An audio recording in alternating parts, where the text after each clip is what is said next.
नमस्कार, मनी गुरु की इस खास पेशकश में आप सभी का स्वागत है। मैं हूं स्वाति रायना।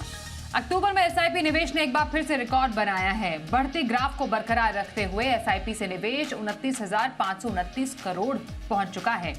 कमाल की बात तो यह है कि इस वॉलेटाइल बाजार में भी लगातार 56 महीनों से इक्विटी इनफ्लो पॉजिटिव में ही है। साथ ही म्यूचुअल फंड इंडस्ट्री का एयूएम बढ़कर लगभग 80 लाख करोड़ के पास पहुंच चुका है। जहां फ्लेक्सी कैप फंड एक बार फिर से निवेश का हीरो बना है, हाइब्रिड फंड से भी निवेश हाई है। आज हम आपको बताएंगे निवेश में कौन से फंड रहे अव्वल, कहां रहा सुस्त निवेश। हमारे साथ इस खास चर्चा में शामिल है दो एक्सपर्ट्स, उनका स्वागत करते हैं। कंप्लीट सर्कल वेल्थ से सीईओ क्षितिज महाजन हमारे साथ हैं, वहीं मनी फ्रंट के सीईओ मोहित गांग से करने वाले हैं हम खास बातचीत। क्षितिज और मोहित, बहुत स्वागत है आप दोनों का हमारे साथ आज इस शो में शामिल होने के लिए। येट अगेन एसआईपी निवेश छप्पर फाड़, और जिस तरीके से बाजार में हमने थोड़ी वॉलेटिलिटी, कभी हाईज और कभी लोज देखे, उसके बावजूद उसको दरकिनार करते हुए म्यूचुअल फंड में इन्वेस्टर्स का भरोसा बरकरार है। इसलिए सबसे पहले एसआईपी नंबर्स की बात करते हैं। क्षितिज, लगातार दूसरा महीना 29,000 करोड़ के पार एसआईपी के नंबर से, और इस बार तो पिछली बार से और आगे बढ़कर 29,529 पर यह आंकड़ा आकर फिलहाल रुका है, कम से कम अक्टूबर के महीने में। क्या समझे एसआईपी के इस आंकड़ों से, जो कि महीना दर महीना एक नया रिकॉर्ड बना रही है? आई थिंक जो एक्सरसाइज हम सब कर रहे हैं इन शोज के थ्रू, मुझे लग रहा है टू सम एक्सटेंट वो सक्सेसफुल हो रही है। सही मैसेज जा रहा है कि दैट अपनी सिप्स को आप गोल्ड के साथ अलाइन करें। स्वाति, मैं कई बार आपको बाकी गेस्ट के साथ भी सुन चुका हूँ, मोहित भाई को मैं सुनता रहता हूँ। I think as a team जो हम सब जितने भी लोग लगे हुए हैं इस मिशन में कि दैट इक्विटी का कल्ट बड़े लोगों को एक इन्फ्लेशन बीटिंग एसेट क्लास मिले, वो सही डायरेक्शनली जा रहा है। और ये जो कल्ट है जो हम लोगों को बोल रहे हैं कि दैट आपको प्लानिंग जो करनी है अपने फ्यूचर के लिए करनी है और अपनी सिप्स को गोल के साथ अलाइन करना है, तो इन बिटवीन आपको वॉलेटिलिटी मिलेगी मार्केट की, but at the same time जब सिर्फ अगर आप देखेंगे जो मार्केट गिर रही होगी तो आपको वैल्यू ज़्यादा मिलेगी, अगर बड़ी होगी तो ओवरऑल वैल्यू आपको ज़्यादा दिखेगी। तो आई थिंक वो कहीं ना कहीं लोगों के दिमाग में इंग्रेन हो रहा है और वो लॉन्ग टर्म इन्वेस्टिंग की तरफ जा रहे हैं, जो कि ये कल्ट हमें बढ़ता हुआ दिख रहा है। जबकि गैप बहुत बड़ा है स्वाति, आज भी 58 करोड़ पैन कार्ड आधार से लिंक है, पर सिर्फ 5.4 करोड़ यूनिक इन्वेस्टर्स हैं कंट्री में। सो मार्केट जो जिसको आप टैम बोलते हो, टोटल एड्रेसेबल मार्केट, वो बहुत ह्यूज है और हम उसका 10% भी स्क्रैच नहीं कर पा रहे हैं। तो आई थिंक ये कल्ट बढ़ेगा और वो दिन दूर नहीं जब आप ये जो फ्लोज हैं इसको 5-6 गुना होते देखेंगे अगले 2-3 साल के अंदर। तो I am very positive about our retail investors. और आज भी अगर आप देखें, आज के दिन और एक परसों का दिन अगर छोड़ दें तो रोज बिकवाली हो रही है एफआईज की तरफ से, पर वहीं रिटेल पार्टिसिपेशन है, डोमेस्टिक इंस्टीट्यूशन पार्टिसिपेशन है, which is holding up. So I think this is a very good message, very good sign from retail participation for the betterment of Indian markets. बिल्कुल। तो आप देख सकते हैं किस तरीके से पिछले 6 महीने में एसआईपी नंबर का जो ग्राफ है वो बढ़ता ही चला जा रहा है। हमने जिस तरीके से ये एक अच्छा शिफ्ट देखा है, मई में 26,000 करोड़ से बढ़कर अब अक्टूबर में 29,000 करोड़, 3,000 करोड़ से भी ज्यादा का जंप यहाँ पर पिछले 6 महीने में एसआईपी नंबर्स में हम आता हुआ देख रहे हैं। अपने आप में ये वाकई काबिले तारीफ है जो कि नंबर्स हमें देखने को मिले हैं। म्यूचुअल फंड के आंकड़े, मोहित, थोड़ा सा और अगर हम इसको समझें, इसको थोड़ा सा और बाइफरकेट करें, तो इस बार भले ही हम इक्विटी में इनफ्लो के लिहाज से थोड़ा सा कम अमाउंट आता हुआ देख रहे हैं, लेकिन जो एयूएम है उसमें बहुत अच्छा इजाफा हुआ है। मतलब ऑलमोस्ट हम 80 लाख करोड़ एयूएम के करीब पहुंचे हैं म्यूचुअल फंड, और ये लगातार 56वां महीना है, 56 मंथ है जब इक्विटी में पॉजिटिव इनफ्लो है। और ये तब है जब बाजार में काफी ज्यादा उठापटक और किसी ना किसी तरीके का कोई स्कैर जरूर बना हुआ है। तो ये जो एयूएम जो बढ़ता जा रहा है और जो लगातार इनफ्लो बनता जा रहा है, ये ट्रेंड क्या बताता है? जी स्वाति, जैसा कि क्षितिज भाई ने भी बहुत अच्छी खूबसूरती से बताया कि एक अलग सी जग चुकी है पूरे बाजार में, और जो फाइनेंशियल सेविंग्स के प्रति रुझान होना चाहिए वो मुझे लगता है कि एक एक निवेशक के दिलो दिमाग पे पूरी तरह से छा चुका है। तो जो पुराना सेविंग्स का ढर्रा था कि आप रियल एस्टेट में बहुत करते थे, गोल्ड में करते थे, वो अभी भी जारी है। बट काफी हद तक हमने देखा है कि फाइनेंशियलाइजेशन होने के कारण लोग अब म्यूचुअल फंड को एक बहुत अहम हिस्सा मान रहे हैं और सिप के जरिए अपना जो निवेश की अपनी जो प्रक्रिया है उसे आगे बढ़ा रहे हैं और उसे गोल बेस्ड कर रहे हैं। अगर आप इन आंकड़ों को थोड़ा ऊपर के सतह से देखना चाहें स्वाति, तो 30,000 करोड़ हर महीने को अगर मैं देखूं, तो करीब करीब आप 1 लाख करोड़ हर 3 महीने में आप जोड़ रहे हैं मार्केट में। आज आपका जो म्यूचुअल फंड का आंकड़ा है वो 80 लाख करोड़ पे आके खड़ा हो गया है। जब मैंने अपने करियर की शुरुआत की थी तो वो 1.25 लाख करोड़ था 2003 में, और ये 80 लाख करोड़ पर है, और हर 3 महीने में हम 1 लाख करोड़ जोड़ रहे हैं स्वाति। तो अगर कुछ ना भी हो और सिर्फ सिप का पैसा आए, तो भी आप अगर देखेंगे तो अगले 60 महीने में आप 100 लाख करोड़ के इस आंकड़े पर पहुंच जाएंगे, जो कि एक मैजिकल नंबर होगा। और अगर आप इसे दूसरी तरीके से देखना चाहें कि 30,000 करोड़ आज भारत में 275वीं जो कंपनी है मार्केट कैप से लिहाज से, तो शायद अपार इंडस्ट्रीज या आईटीआई इंडस्ट्रीज या ऐसी कोई कंपनी आप लें तो उसका मार्केट कैप है करीब करीब 30,000 करोड़। इसका मतलब जितना आंकड़ा हर महीने सिप के माध्यम से बाजार में जा रहा है, उतने उतने अमाउंट में आप एक 275वीं मार्केट कैप कंपनी पूरी के पूरी खरीद सकते हैं। तो इसका जो दूसरा प्रॉब्लम स्वाति थोड़े समय में हम देखेंगे, वो ये है कि आपको इन्वेस्टेबल इतने बड़े कॉर्पस के लिए भारतीय बाजार में आपको अपॉर्चुनिटीज मिलनी कम हो जाएंगी। तो यू विल सी कि जो मार्केट कैप की जो श्रृंखला है, जो श्रेणी है, वो और नीचे जाती जाएगी। अभी हम 500वीं मार्केट कैप तक बहुत हद तक बात करते हैं, बट थोड़े समय में हमको 750वीं कंपनी, 1000वीं कंपनी और उसके नीचे भी उतरना पड़ेगा, और सेबी को भी अपनी डेफिनेशंस एक्सपैंड करनी पड़ेगी, बिकॉज जिस फ्लो पे पैसा आ रहा है उस फ्लो में बाजार में जगह ही नहीं है उतने पैसे को निवेश करने की। तो ये एक बहुत जबरदस्त मुहिम है, और मुझे लगता है कि अब शायद इस ट्रेन का रुकना बहुत मुश्किल है, और ये एक तरह से चल पड़ी है। और मुझे लगता है कि महीने दर ये रकम बढ़ती ही जाएगी, because SIP has now become a product, it's not a process. तो सिप एक प्रोडक्ट हो चुका है जिसे हर हाउस होल्ड आज अपनाना चाहता है। So that's the financial savings part of it. जी बिल्कुल। तो जिस तरीके से ये हम कह सकते हैं ट्रेंड दिख रहा है, ये अपने आप में बताता है कि रिटेल इन्वेस्टर्स का जो भरोसा है वो बाजार पर लगातार बरकरार है, और वो बाजार में थ्रू म्यूचुअल फंड इन्वेस्ट लगातार करने में ज़्यादा रुचि रख रहे हैं। इक्विटी फंड को ज़रा अच्छे से समझते हैं क्षितिज। इस बार हमने लगभग 24,690 करोड़ का जो निवेश है वो इक्विटी फंड में आता हुआ देखा। सितंबर के 30,421 करोड़ के मुकाबले ये कुछ कम जरूर है, लेकिन जो AUM है वो डेफिनेटली बड़ा है, 35 लाख करोड़ से ऊपर का रिकॉर्ड किया गया है। जो सबसे कमाल की बात है इक्विटी फंड्स में है वो ये है कि फ्लेक्सी कैप फंड जो है वो लगभग 9,000 करोड़ के निवेश पर पहुंच गया है, और वो उसमें इजाफा सितंबर के मुकाबले हमने देखा है। तो एक तो इक्विटी फंड में जो पैसा आया, और जो फ्लेक्सी कैप के जरिए इक्विटी फंड में पैसा आ रहा है, जिसमें आप लार्ज, मिड और स्मॉल कैप के एक बेहतरीन फ्लेक्सिबिलिटी के साथ इन्वेस्ट करते हैं, तो बेसिकली ये एक तरीके का हीरो बनकर उभरा है इस बाजार में, जहां पर थोड़ी वॉलेटिलिटी, थोड़ी अनसर्टेनिटी बनी हुई है। स्वाति, एक्चुअल में इफ यू आस्क मी, इस तरह की मार्केट्स में फ्लेक्सी कैप से बेटर ऑप्शन है भी नहीं है।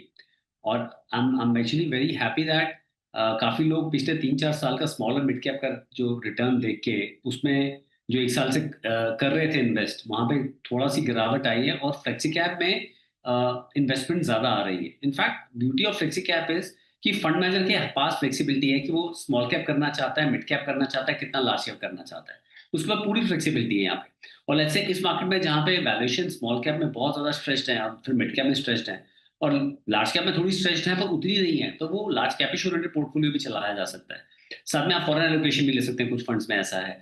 तो माय सेंस इज दैट ये अपने आप में एक बहुत सेंसिबल डिसीजन है अगर पैसा फ्लेक्सी कैप में आ रहा है, जहां पे कल को स्मॉल और मिड कैप में वैल्यूएशन अच्छी होंगी तो फंड मैनेजर एलोकेशन वहां भी ज्यादा बढ़ा सकता है।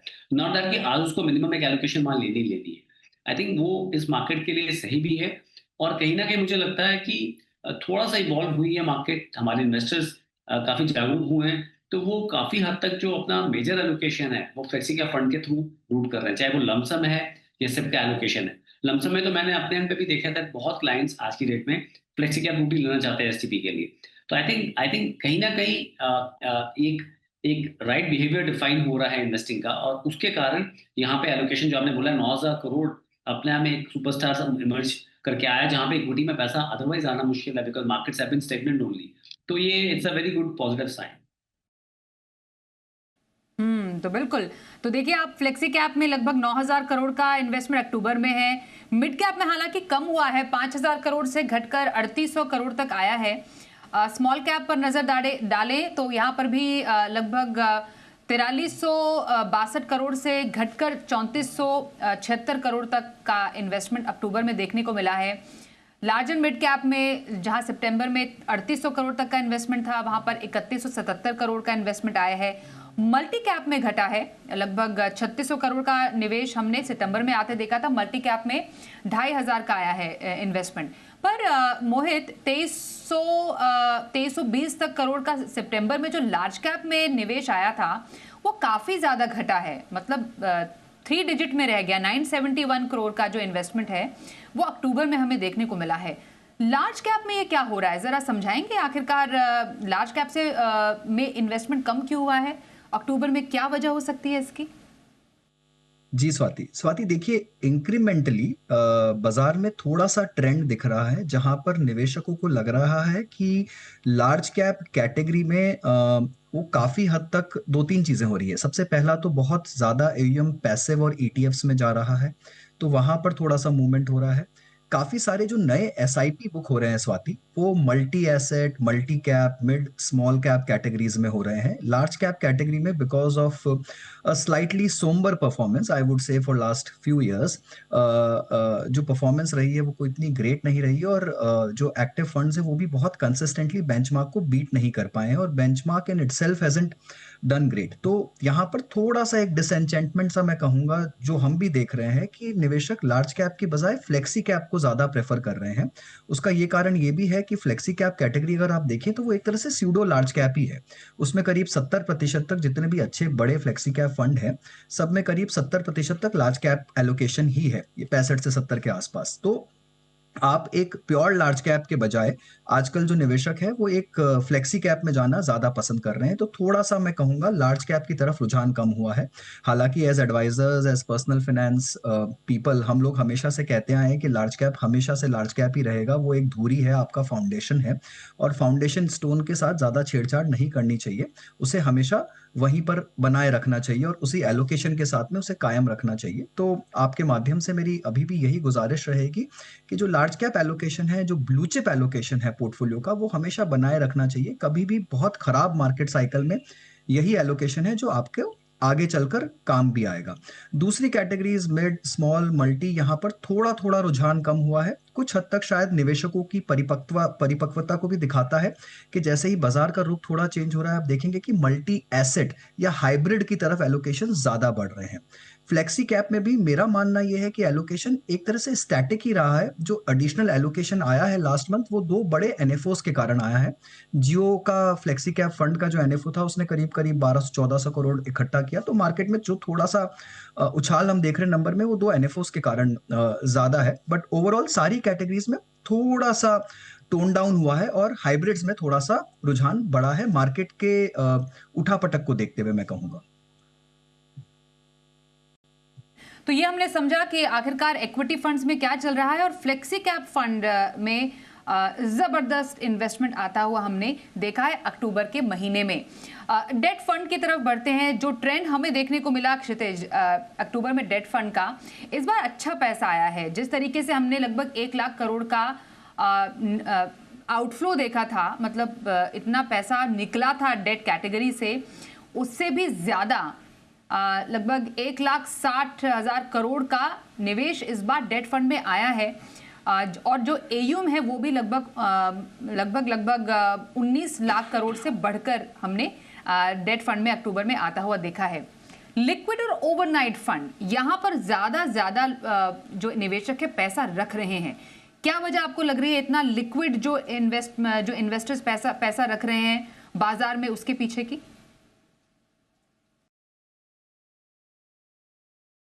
क्षितिज, आप म्यूट पर है क्षितिज। My bad. जब भी क्वार्टर एंड होता है ना, जो स्वाति, किसी भी क्वार्टर एंड के लास्ट मंथ में 2 इवेंट्स होते हैं।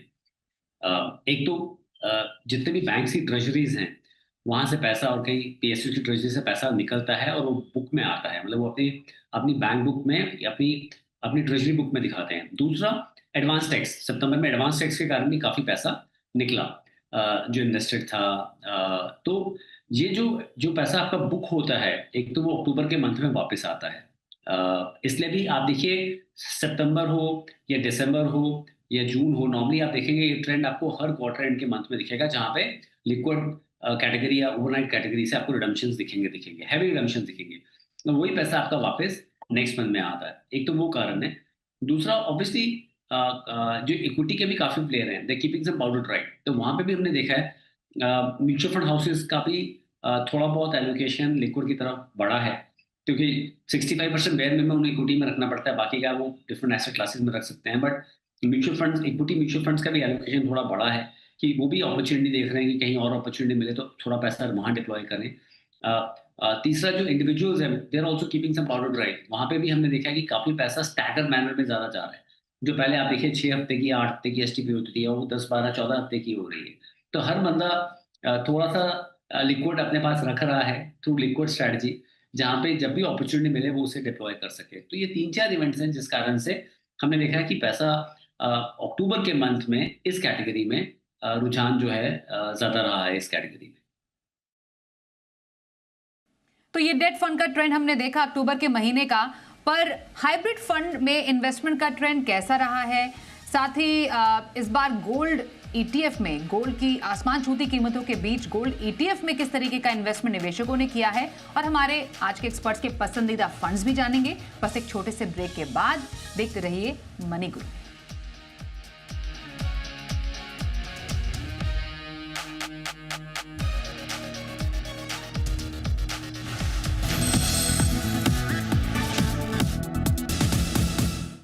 अक्टूबर के महीने में कैसा रहा है म्यूचुअल फंड का ट्रेंड, इस पर कर रहे हैं खास बातचीत। हमारे साथ हैं क्षितिज महाजन और मोहित गांग। मोहित, हाइब्रिड फंड्स पर आते हैं। हमेशा हाइब्रिड फंड्स की तरफ लोगों का जो रुझान है निवेशकों का, वो बढ़ता जा रहा है, और इस बार भी हमने देखा खास तौर पर जिस तरीके से सितंबर के मुकाबले लगभग 4,500 करोड़ से ज़्यादा का इन्वेस्टमेंट आया है।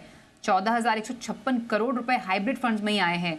हालांकि आर्बिट्राज फंड ने बहुत ज़्यादा निवेश को आकर्षित किया है। जो माइनस में हमने देखा था सितंबर में पैसा निकला था, वो इस बार लगभग 7,000 करोड़ का इन्वेस्टमेंट आर्बिट्राज में आया है, और मल्टी एसेट एज यूजुअल उसका भी ग्राफ बढ़ता हुआ ही नजर आया है। तो ये जो दो नंबर्स हैं, एक तो आर्बिट्राज में पैसा जाना, मल्टी एसेट एलोकेशन, एक बार फिर से डाइवर्सिफाइड पोर्टफोलियो के लिहाज से ये क्या दर्शाता है? जी स्वाति, मुझे लगता है कि ये पूरी तरह से भारतीय निवेशकों की मैच्योरिटी दिखाता है। जैसे ही उन्होंने मार्केट में थोड़ी सी उठापटक देखी, जैसे ही मार्केट के मूड को उन्होंने जांचा परखा, तो वहां पर थोड़ा सा उन्होंने अपने एसेट एलोकेशन मिक्स को चेंज करना शुरू कर दिया है, और ज्यादा से ज्यादा रुझान जो है वो हाइब्रिड की तरफ जा रहा है, जहां पर आप डेट और इक्विटी के एक अच्छे मिश्रण के साथ में बाजार में खेलते हैं। उसी के साथ में multi asset as a category ने वैसे ही बहुत ज्यादा प्रोमिनेंस हासिल की है इस पूरे साल में, अगर आप देखें तो, जहां पर आपको डेट, इक्विटी, कमोडिटीज, साथ साथ में कभी आपको रीट, इन्वेट, थोड़ा सा इंटरनेशनल एक्सपोजर और बहुत सारी दूसरी चीजें भी मिल जाती है। तो यहाँ पर ये पूरी तरह से साफ है कि निवेशक अब बाजार को अच्छी तरह से समझने लग गए हैं, काफी हद तक बाजार के रुख के हिसाब से अपने एलोकेशंस को भी डायनेमिकली चेंज कर रहे हैं। और मल्टी एसेट और हाइब्रिड कुछ ऐसी कैटेगरीज है जहां पर हम देख रहे हैं कि बहुत ज्यादा फर्स्ट टाइम इन्वेस्टर्स आ रहे हैं, बहुत ज्यादा रिटायर्ड इन्वेस्टर्स अपना भरोसा दिखा रहे हैं, और बहुत ज्यादा लंबी अवधि का सेफ कंजर्वेटिव एलोकेशन भी आ रहा है यहाँ पर। बिकॉज फाइनली निवेशकों को कहीं ना कहीं एक मेंटल सेटिस्फैक्शन रहता है कि किसी गलत बाजार की चाल में जो डेट का एलोकेशन है, फिक्स्ड इनकम का एलोकेशन है, या कमोडिटीज का एलोकेशन है, वो एक थोड़ा सा सपोर्टिंग हैंड देगा, और कहीं ना कहीं आप रिस्क एडजस्टेड रिटर्न्स जो है आपके, वो काफी अच्छे आपको दिखेंगे। तो आई थिंक ये पूरी तरह से निवेशकों की परिपक्वता है, और ऑब्वियसली डिस्ट्रीब्यूटर और एडवाइजर फ्रेटर्निटी में भी इसने बहुत काम किया है कि इस तरह की कैटेगरीज को और ज्यादा आगे ले जा सके। तो आई थिंक इट्स ओवरऑल ये बहुत ही अच्छा ट्रेंड है मार्केट में। जी, तो ये तो हमने एक्टिव फंड्स की बात की, इक्विटी, डेट और हाइब्रिड में किस तरीके का ट्रेंड है। पैसिव स्पेस भी काफी ज्यादा बजिंग है। अक्टूबर में पैसिव फंड में अभी भी इन्वेस्टमेंट बरकरार है। लगभग 16,668 करोड़ रुपए का निवेश पैसिव फंड्स में ही आया है, जो कि बहुत पॉपुलर कैटेगरी होती जा रही है, बनती जा रही है। एयूएम भी बढ़ा है, लगभग 13.5 लाख करोड़ से ऊपर का हुआ है। सबसे ज्यादा निवेश एक बार फिर से गोल्ड ईटीएफ में आया है, जिसमें 7,743 करोड़ रुपए का इन्वेस्टमेंट आते हुए हमने देखा है। क्षितिज, जिस तरीके से गोल्ड के दाम हमने आसमान छूते देखे, अभी भी गोल्ड ईटीएफ लोगों के आकर्षण का केंद्र बना हुआ है।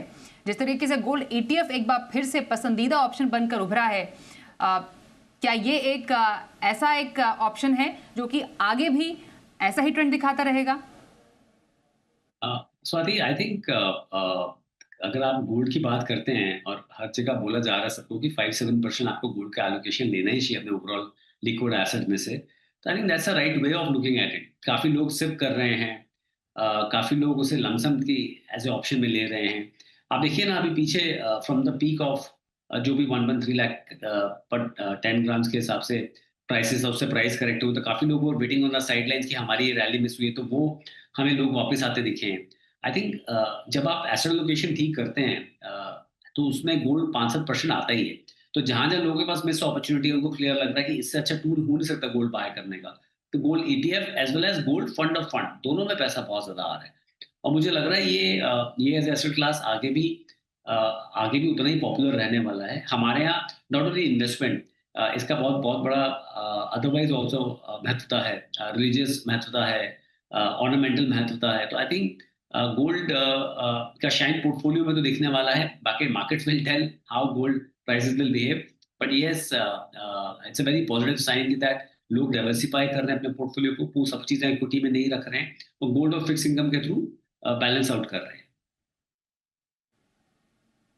तो ये है पैसिव फंड में गोल्ड ईटीएफ में अभी भी निवेश बरकरार है, और जिस तरीके से पैसिव फंड एक्टिव के साथ साथ एक इंटरेस्टिंग स्पेस बनता जा रहा है, तो डाइवर्सिफिकेशन के लिहाज से लोग अच्छे पैसिव फंड्स भी अपने पोर्टफोलियो में शामिल कर रहे हैं। एनएफओस का जिक्र करना जरूरी है यहाँ पर। मोहित, अक्टूबर में एनएफओस के जरिए जबरदस्त पैसा आया, जैसा आपने भी कहा कि इसका एक जो फ्लेक्सी कैप में हमने निवेश आता हुआ देखा, उसका एक बड़ा कारण एनएफओस भी रहा। नई स्कीम जो फ्लेक्सी कैप में भी आई, तो उसमें भी काफी अच्छा खासा इन्वेस्टमेंट आया है। तो कह सकते हैं कि एनएफओस को लेकर एक बार फिर से एक तरीके का जो क्रेज है, फ्रेंजी है, वो इस बार निवेशकों में देखने को मिली है। बीच में थोड़ा सा हल्का ये नरम जरूर पड़ा था, लेकिन शायद पिकअप फिर किया है। स्वाति, देखिए, मुझे लगता है कि एनएफओस का क्रेज भारतीय बाजार में हमेशा से रहा है और मुझे नहीं पता कि इसके पीछे कारण क्या है और क्यों निवेशक इतने ज्यादा दीवाने हैं एनएफओस के। बट ये एक सच्चाई है जो शायद छुपाए नहीं छुप सकती। 6,000 करोड़ का आंकड़ा है एनएफओस का, फिर से 18 एनएफओस आए हैं। Again it's a mind blowing number. मुझे लगता है कि शायद एनएफओस की रफ्तार आने वाले समय में थोड़ी कम हो जाए अगर सेबी का जो रीसेंट पेपर था टीईआर के रिजेक्ट पर, अगर वो पूरी तरह से रूप लेता है, तो वहां पर एनएफओस को लेकर भी कुछ कुछ प्रोविजंस थे, तो हो सकता है कि ये नंबर थोड़े से कम होने लग जाए। But again as I said, लोगों को तलाश है एक नई थीम की, नए प्रोडक्ट की। अगर आप देखें स्वाति, एसआईएफ जो कि नई कैटेगरी है, उसमें भी अगर आप देखें तो करीब 2,000 करोड़ का मोबिलाइजेशन हुआ है और करीब 10,200 के आसपास के नए फोलियोज आए हैं उसके अंदर में। तो एक पूरी तरह से नई कैटेगरी का आविष्कार हो चुका है और काफी हद तक आर्बिट्राज का पैसा वहां पर भी मूव किया है एसआईएफ कैटेगरी में। और मुझे लगता है इस कैटेगरी के अभी एनएफओस तो आने शुरू भी नहीं हुए हैं। एक बड़ी रफ्तार से इसके एनएफओस आप देखेंगे अगले 3 से 6 महीने के अंदर में, और बहुत ज्यादा बड़ा पैसा मुझे लगता है साइडलाइंस पर वेट कर रहा है डिफरेंट टाइप्स ऑफ एसआईएफ्स में जाने के लिए। तो ये एक ऐसी प्रक्रिया है जो रोके नहीं रुक सकती स्वाति। और इन बाजारों में आई थिंक नया पैसा जिस भी माध्यम से इक्विटी में आता है, एक लॉन्ग टर्म सेविंग्स पर्सपेक्टिव से, long term wealth creation perspective से, I think that is always a very good sign. जी, शो के अंत में हम आ चुके हैं। वेरी क्विकली क्षितिज, आपसे जानेंगे आपके एक डाइवर्सिफाइड पोर्टफोलियो के लिए निवेश के लिहाज से कौन से फंड्स आप शामिल करने की सलाह देंगे? मतलब बहुत सिंपल रखते हैं, एक फ्लेक्सी कैप लीजिए, मल्टी कैप लीजिए, एक लार्ज और मिड कैप ले लीजिए।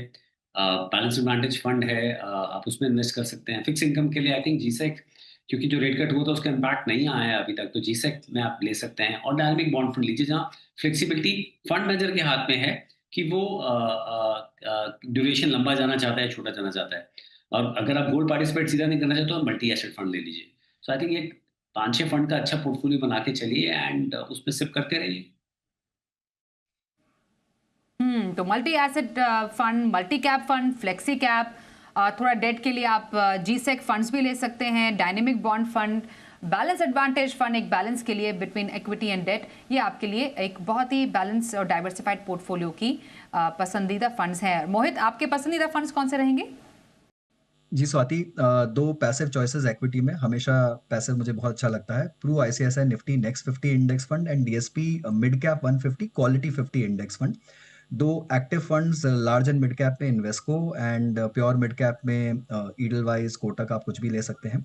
और हाइब्रिड कैटेगरी में Pru ICICI multi asset and balance advantage category में एचडीएफसी या फिर प्रू आईसीआईसीआई का भी फंड काफ़ी अच्छा है वहाँ पर। और दो date funds for retail and HNI investors, I would go with an income plus arbitrage fund of axis, जिसमें थोड़ा सा टैक्स एडवांटेज मिलता है आपको 2 साल के नज़रिए से अगर देखें तो। और I think with the interest rates being at a low point और ज़्यादा रिडक्शन की संभावना के साथ में, I will go with a credit risk fund right now, which is an Aditya Birla credit risk fund. तो ये रहे डाइवर्सिफाइड पोर्टफोलियो, ये बेहतरीन आइडिया मोहित की तरफ से। ऐसे फंड्स आप अपने पोर्टफोलियो में ऐड कर सकते हैं, पैसिव और एक्टिव का मिक्स, इक्विटी डेट का परफेक्ट कॉम्बिनेशन। धन्यवाद करेंगे क्षितिज और मोहित, आप दोनों का ही हमारे साथ आज इस शो में शामिल होने के लिए। मनी गुरु में बस इतना ही, एक ब्रेक का वक्त है, देखते रहिए जी बिजनेस।